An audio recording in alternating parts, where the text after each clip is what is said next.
do you have a moment to talk? Or wait, maybe I should still call you Anne instead of Mom? We're not officially family yet, and I want to be respectful of that boundary. Oh, Parker, of course. Good evening. You may call me whatever you feel most comfortable with. Anne, Mom, either is fine. This isn't about titles, it's about connection, right? Right, then I'll stick with Anne. So this is about the wedding, mine and David's. There's something important I need to bring up before tomorrow. Of course. It's come so quickly, hasn't it? Tomorrow already. We're all very excited. I know, that's why I hate to bring this up now, but I need to ask you not to come. I'm sorry, what? The wedding. I'd like you to not attend. You're asking me not to go? To my own son's wedding? Yes, I know it sounds harsh, but I hope you'll understand. It's for the sake of appearances. Appearances? I haven't told my side of the family that David was raised by a single mother. They're not the most open-minded people, and honestly, it would complicate things. So you've lied to them? I've curated a certain narrative. I've told them David came from a stable, traditional background. Both parents, respectable upbringing, nothing messy or controversial.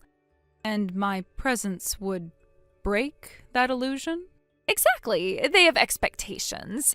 And let's be honest, your story doesn't align with them. Divorce, raising a child on your own, it's not the kind of family legacy I want attached to mine. So you've built this fiction and now you want me to disappear to preserve it?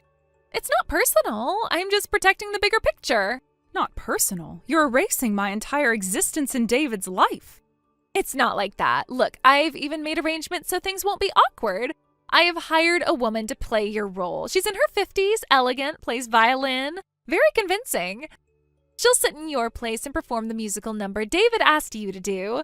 That way everything flows and no one suspects anything. You hired a stranger to impersonate me? I wanted things to go smoothly. Does David know about this? Not yet. I'm planning to tell him tomorrow morning, once everything's already in motion. He won't stop me. He knows who I am, what I represent. He understands that marrying into my family comes with certain standards. He also knows who I am, the woman who raised him, fed him, worked 2 jobs to get him through school, held his hand when he was sick, stood in every parent-teacher meeting alone. Sure, but that's not the kind of thing you highlight in a wedding speech, is it? My father will be in attendance, along with several board members from his company. Image matters. David marrying me is already a leap in class, so we don't want any questions about his origins. You mean questions about me?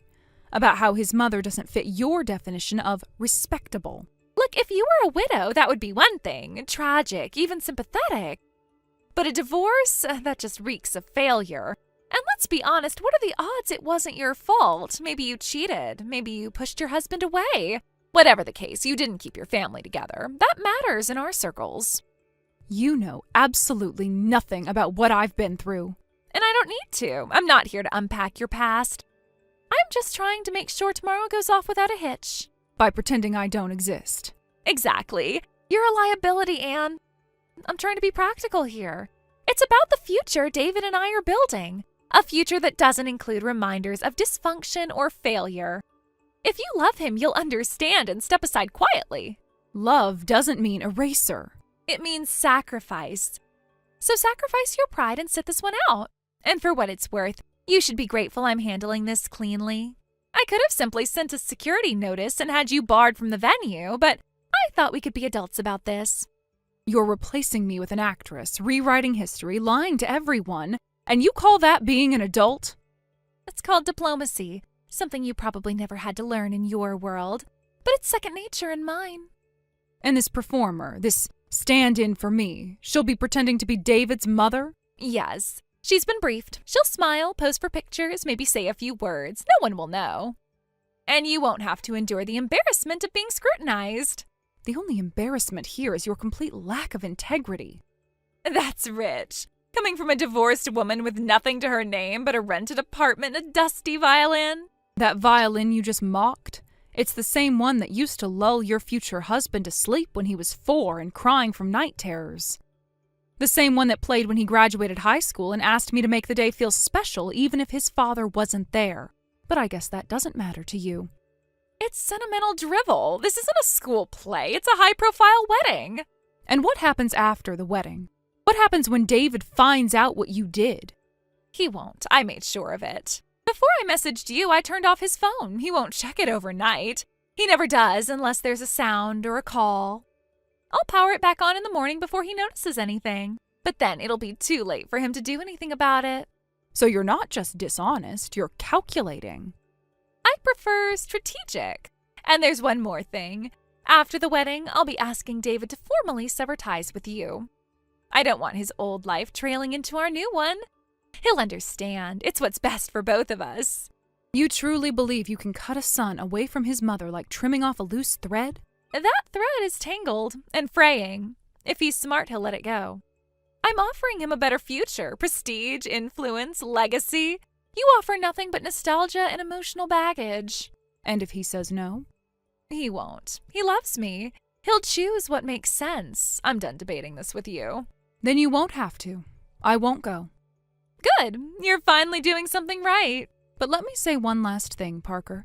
You can dress up your cruelty in expensive fabric and long-stemmed roses, but it's still cruelty. And cruelty has a way of unraveling even the most carefully arranged events. I hope, for both your sakes, that David never sees the stitches you've tried to hide.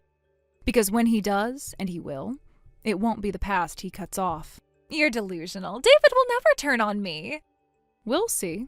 Weddings reveal a lot more than just flowers and dresses. Whatever, just stay away tomorrow. That's all I ask. You'll get your wish.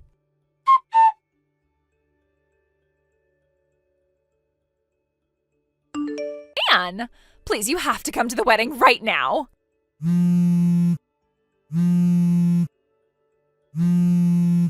Please, just answer me. Please. Good morning, Parker. Is something wrong? Yes, something is very wrong. You need to come to the venue right now, please. And why is that? Didn't you already arrange for Sakura to fill in for me? You've got your perfect stand-in for mother of the groom. The violin performance at the reception is covered, and everything else seems nicely orchestrated. I don't see where I'm needed. Seems like you made sure of that. Don't say it like that, please. This is serious. I'm not trying to argue. I'm trying to fix things. I don't want us to start this marriage with a bitter wedge between us. I don't want to ruin our relationship before it even begins. Our relationship? Well, that's an odd thing to hear from someone who's made it clear she wants me phased out of her husband's life. You pushed me aside before the wedding even started. You made choices, Parker. Why try to soften them now? No, you don't understand. That's not what I meant, and it's not what I wanted. I didn't know. Why didn't anyone tell me who you really are? You're Anne M., aren't you? My mother told me to search your full name online. And there you were. Reviews, concert footage, awards, interviews. You're world famous. You're a legend. And I had no idea. So you finally found out. I assumed you didn't know. But honestly, Parker, you never really showed much interest in music or culture, or in me for that matter. In a world that doesn't care for classical music, it's easy to go unnoticed, even with the accolades. But still, this changes everything. If I had known, I would never have kept you out. I just thought you were a local teacher or something, doing violin lessons as a hobby. I see. So if I'd been a nobody, your behavior would have been justified?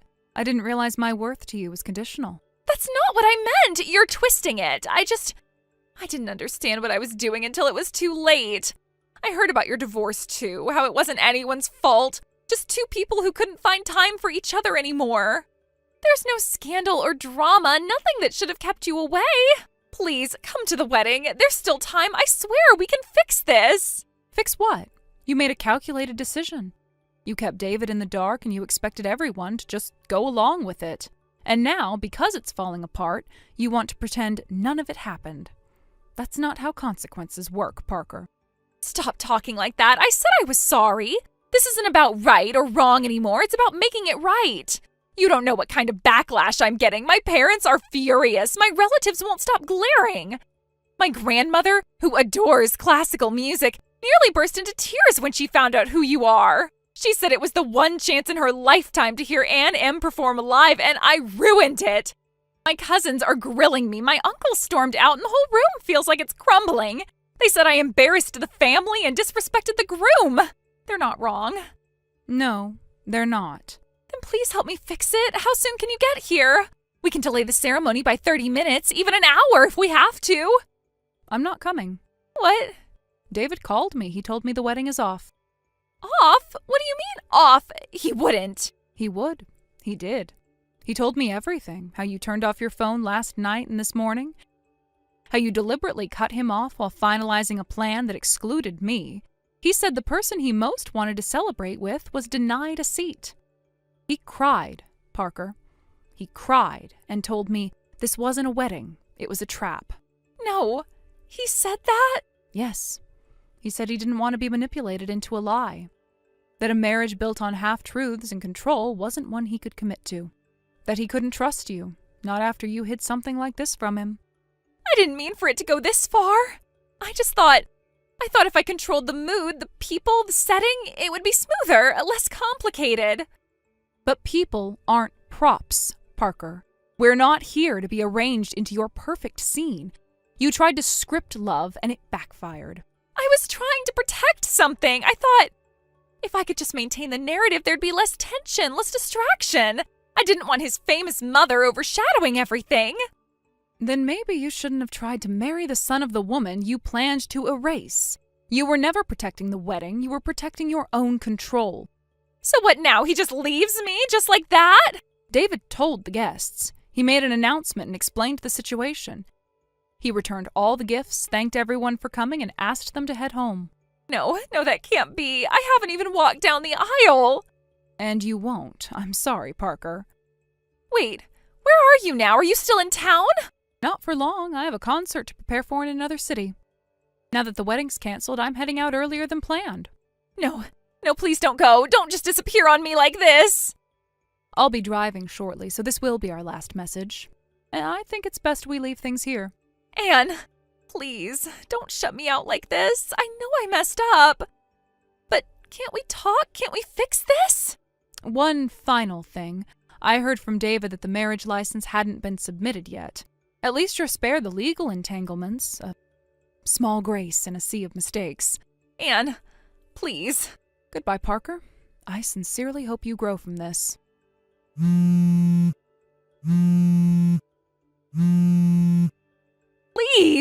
Please don't leave me like this. I didn't mean to destroy everything.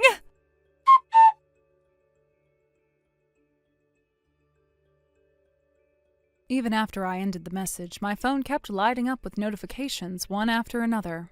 Parker just wouldn't stop. Desperate calls, frantic texts, voicemail after voicemail. It was endless.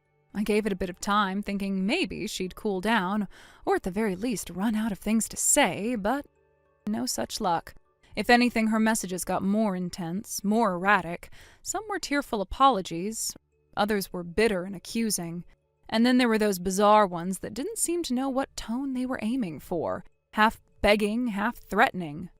Eventually, I'd had enough, so I did what any sane person would have done. I blocked her number, completely shut the door. I wasn't interested in hearing any more excuses or witnessing another emotional outburst.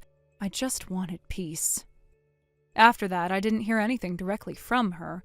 The updates came through my son instead. It turns out that canceling the wedding, especially last minute, had serious consequences. Parker, being the one at fault, ended up on the hook for everything. She was ordered to pay the full cancellation fee for the wedding, which had been planned down to the last extravagant detail. And since she was marrying into a wealthy and influential family, the event had been set to take place at one of the top venues in the region, complete with catering, florals, and entertainment, and a high-profile guest list. This wasn't your average ceremony, it was a grand-scale production. Naturally, the costs reflected that. By the time all the cancellation fees, penalties, and emotional damages were tallied, the amount Parker was responsible for had ballooned to a jaw-dropping figure, well into the 4-digit thousands. It was the kind of number that could sink someone financially for years. Her parents were absolutely livid, and who could blame them? They were prominent figures, her father a company president, and they had invested a great deal of time, money, and reputation into this wedding. From what I heard, they did end up covering the immediate payment just to keep things from escalating into a public scandal, but they didn't do it out of love or support. No, they treated it strictly as a loan, a cold, calculated transaction, and they made it very clear she was no longer welcome in their home. They disowned her, In one sweeping move, she lost not just her fiance, but also her family's support, her social standing, and whatever future she thought she had built. They didn't mince words either. From what my son told me, they packed her things, cut off her bank accounts, and told her she needed to work off every last dollar of what she owed. So now she's apparently working a live-in job somewhere, probably at some back-end facility or small hospitality business. Room, board, and minimal pay, just enough to scrape together payments and chip away at that mountain of debt. Meanwhile, my son has his own share of stress to deal with. With all the gossip and tension surrounding the whole debacle, things started getting a little too uncomfortable at his job. Whispers followed him in the hallways, people stared, some even asked inappropriate questions, treating it like a juicy drama instead of the personal disaster it really was. So after giving it some serious thought, he decided to resign. It wasn't an easy choice, but I supported him. Sometimes the best way to move forward is to start fresh. Thankfully, the timing worked out. I just launched an overseas tour with my performance staff, and we needed more hands on deck, so I offered him a spot on my team. He accepted, and now he's going to travel with us and help manage the logistics behind the scenes. It's a chance for him to clear his head, see the world, and rebuild, step by step. We're both moving forward, and that's what matters. Thank you for watching and listening. We hope you enjoyed the video. Don't forget to like this video and subscribe. Also, feel free to leave a comment about what you thought of the story. We look forward to seeing you at the next story. Thank you for watching. Please subscribe and hit the like button. See you next time.